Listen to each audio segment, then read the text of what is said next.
Évasion 2000 et Beverage Group Congo Mining, deux sociétés minières installées à Mongoundou Nord, viennent de signer ce 27 juin 2026 les cahiers de charges de type petite mine d'or avec le sous-préfet du dit district Adrien Mavungu au nom des populations. Nous sommes satisfaits pour tous les points parce que les points ont été choisis par nous-mêmes. Avec ce point-là, ce que nous avons choisi, il n'y a pas aucun point qui est écarté. Le premier point, c'est la route. Le deuxième point, la jeunesse, le recrutement de la jeunesse et les puits d'eau, la lumière.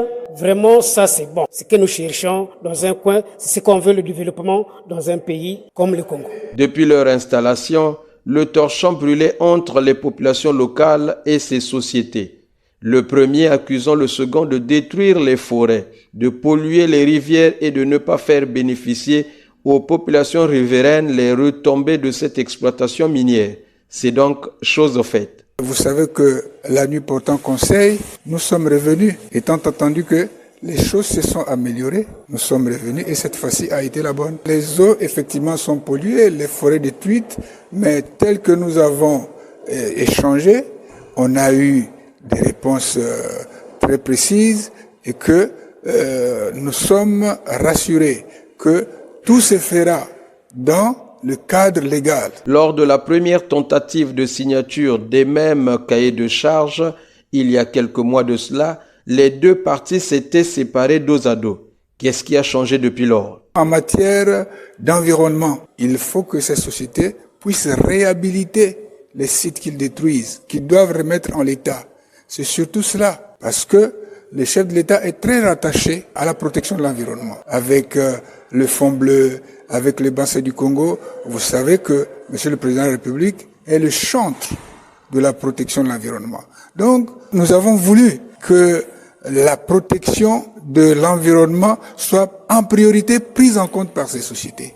Et tel que cela ressort dans le cahier des charges que nous avons validé et qui a été signé, nous sommes très satisfaits, très ravis. Et qu'en est-il de la protection de l'environnement? Mongoundou Nord regorge assez de compagnies, mais qui n'ont pas l'habitude de traiter avec les populations pour, par exemple, les cahiers de charges. Mais c'est pour une première fois, donc ça nous réjouit, ça nous réconforte. Cahier de charges signé, mais les populations disent rester vigilantes. Et nous restons là comme des gendarmes pour regarder avec les autres parties, faire que ça avance de mieux en mieux parce que nous attendons les résultats sur le terrain. Nous sommes les populations, on attend les résultats, l'effectivité de tout ce qui a été pris ici en ligne de compte parce que nous avons soif et hâte de voir que ces compagnies-là commencent à nous réaliser quelques projets retenus ici. S'adressant aux deux parties, Micheline Guessimi, préfet du Niari qui a patronné cette cérémonie, a dit aux sociétés minières de respecter